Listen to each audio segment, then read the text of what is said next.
2024 is the year that you can take the steps to explode your finances to the levels that you know they should be at. To make decisions and build financial habits that can literally set you up for the rest of your life. You can manage debt, you can increase your net worth, you can make your financial dreams a reality. I took the knowledge of my 9 years that I worked as a financial advisor and I distilled this down into super simple, very easy to understand 9 steps that I think anyone watching this can do.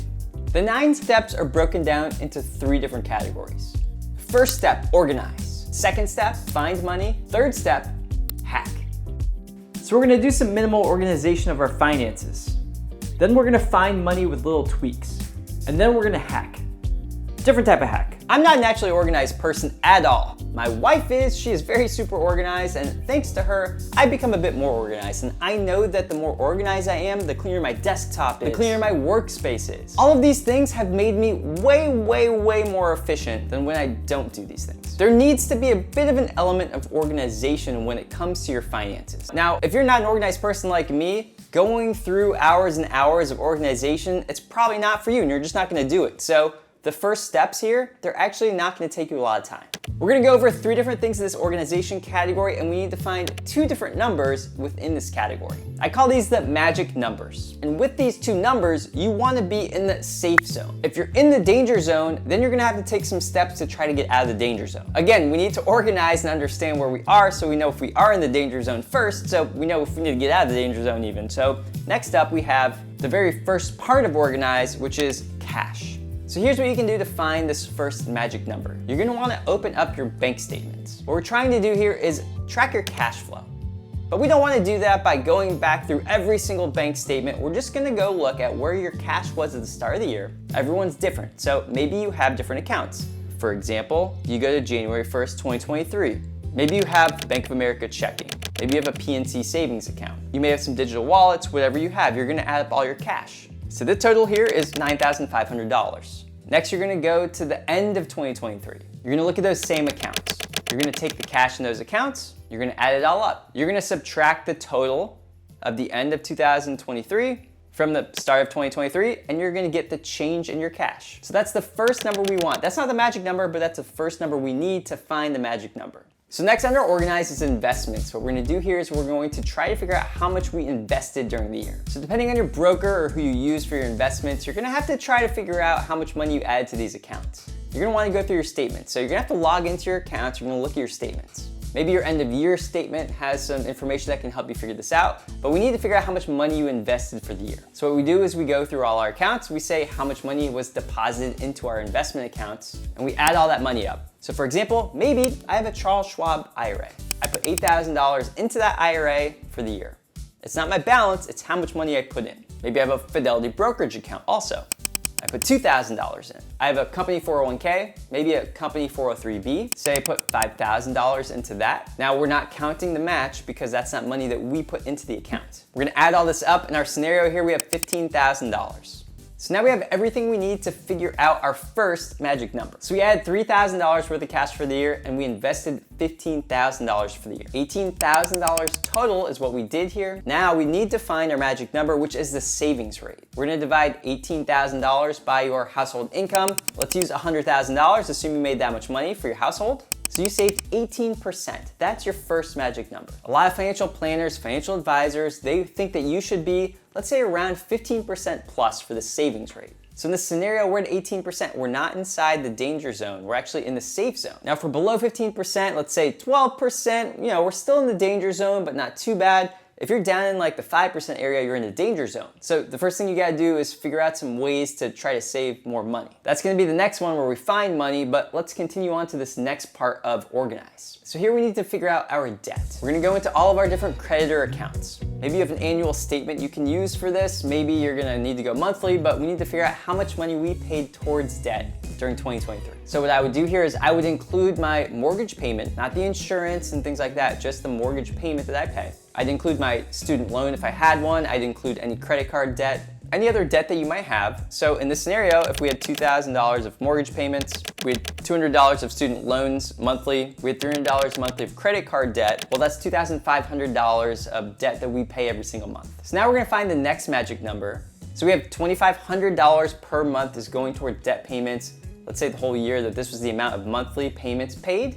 We're gonna multiply this by 12 to make it annual. That's $30,000 of debt paid for the year. We're gonna divide that by the income. So in this scenario, $100,000 income. That's gonna lead us to our magic number here, which is the debt to income that we're trying to find out. So it's actually 30%. We're spending 30% of our annual income on our debt. So for this part, we also don't want to be in the danger zone. I would say under 30%, you're likely safe. So for example, if you're 28%, you're definitely safe, you're not in the danger zone. When you're above 30%, below 40, so you're in that in-between area, you're kind of more of a moderate area. Not quite the danger zone, but not quite the safe zone. So for example, 33% would be moderate. But then if you're over 40%, you're generally considered to be in the danger zone. So if you're above that 40% range, if you're, let's say, 45%, you're gonna wanna get this down as quick as possible. That might be the thing that you need to focus on for the year. Let's find money. These are 4 ideas. It can potentially help you find some money. It's low-hanging fruit. It's basically making your finances a bit more efficient and looking at some of the things that you probably already have, making them more efficient, helping you find some money. So the first one we have involves your auto insurance.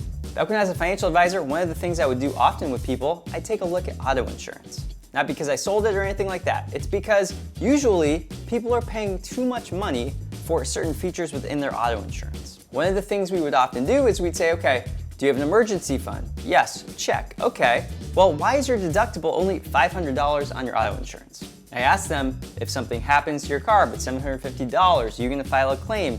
No. Why is that? Oh, because, well, my auto insurance premium's gonna go up. Ding, ding, ding, exactly. So most people, they have a deductible on their auto insurance that's actually too low. So if you're someone who's like that, you're probably not gonna use a low deductible auto insurance policy. Maybe increase the deductible a bit. This might be able to save you some money during the year, and that money could potentially instead go into an emergency fund. Your emergency fund's already established.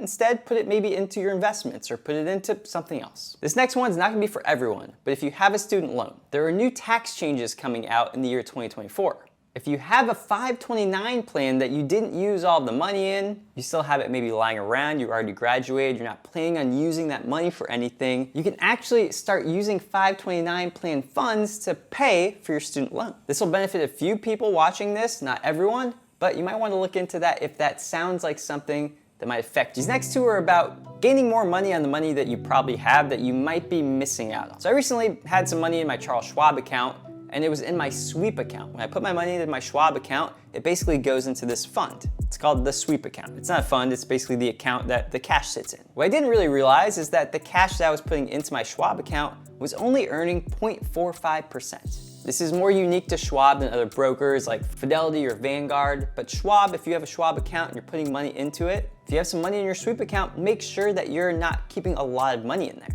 If you instead take some of that money that's in that sweep account and put it into a money market with Schwab, you could make almost 4.5% more on your money during the year. You have a few $1,000s sitting in that account, that's gonna add up to a few $100s potentially. You use that few $100s to put into more things. Pay down your debt, emergency fund, extra investing. Again, low-hanging fruit. Now, an idea similar to that one is where maybe you're keeping your emergency fund or some extra cash. Well, you might want to take a look at the interest you're making on that account. Maybe you can go find a high-yield savings account somewhere else and make a bit higher of an interest rate. That's going to give you more money for the year. Now, speaking of emergency funds, we're going to talk about that emergency fund idea later, but let's talk now about the hack. So here we have 2 different hacks to potentially help you hack your finances. So first off, we have something called the envelope budget, or the envelope system. You may have heard of it before. You're basically gonna take an envelope.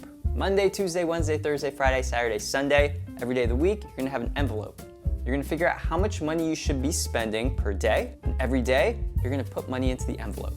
You could also do this by the week instead of daily, put all the money for a week in an envelope. Depends how granular you wanna get with this. So if you wanna get more granular, if you're not very good at budgeting and spending money, you might wanna go daily.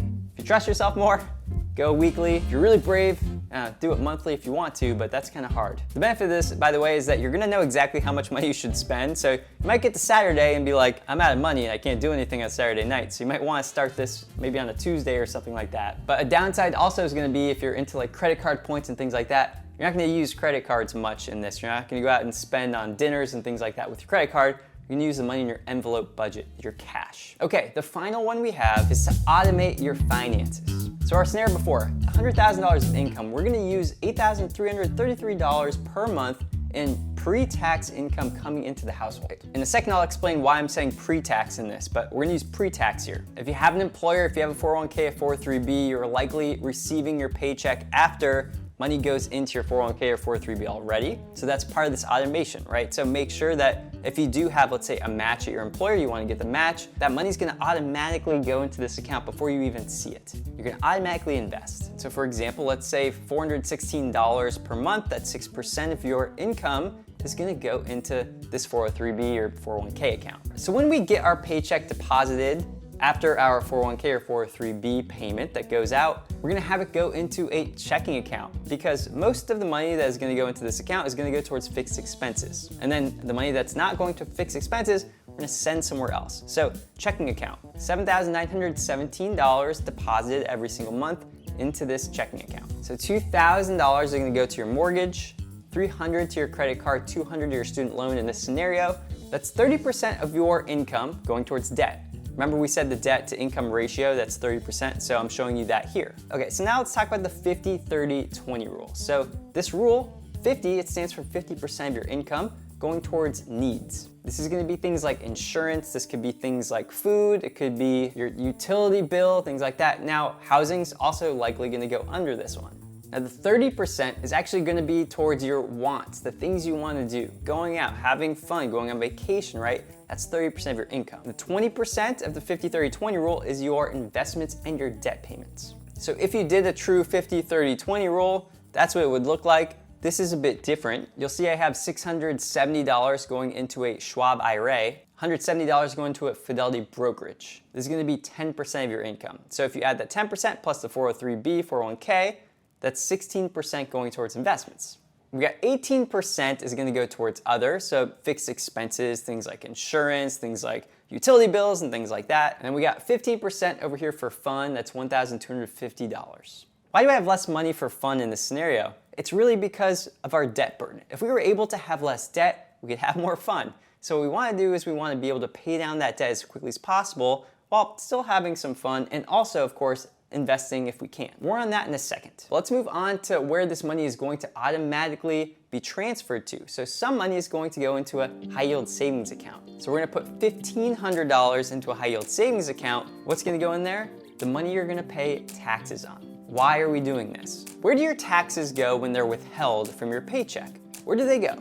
They go to the federal government. How much money do you get on that interest? Well, the answer is nothing, right? So what if instead you paid the least amount of taxes from your paycheck as possible, you put all of your taxes into a high yield savings account, and now you're earning some money on the tax money that you're gonna be paying at the end of the year. And so now what do we do with the earnings on that tax money? Well, we take the interest and we put it into our savings account. Maybe it can help us build up our emergency fund. We could even decide to put this instead into our investment account, right? We can do a lot of different things with this, but this is gonna help us automate our finances better. Now you'll see the other portion here, $325 going into another high yield savings account. I just am breaking them down. You could combine them if you wanted to, but for some people, I feel that it's better to just actually have two different accounts, separate things so it's more organized. So in here you have a vacation fund, $175, and you have $150 a month going towards your emergency fund, that's 4% of your income. So creating something like this, I think it really could help you. You could even just draw this out on a piece of paper, make it visual like this. I think it truly will help a lot of people understand where their money's flowing, and then you can start moving things around. Now, when it comes to the envelope budget, remember we were talking about that. Well, now we kind of know, well, how much we have for, let's say, fun. So you could have an envelope for the week that's for fun money. This scenario, it's $1,250 per month that's gonna be fun money. That's like $312 per week that you're gonna put in an envelope for fun. You also, of course, have to pay for groceries and things like that, so you could figure that part out too. That's gonna be a different part. By organizing your finances, by finding some money to make it a bit more efficient, finding that low-hanging fruit, and then hacking your finances with some of these different ideas, hey, I think that you could make the next 365 days of your life so much better financially. We only have enough time to explain so much in this video, which is why I didn't go through everything. Specifically, that investing part. We talked about some of the different accounts, but how do they actually work? Well, you probably want to figure that out by watching this video right here.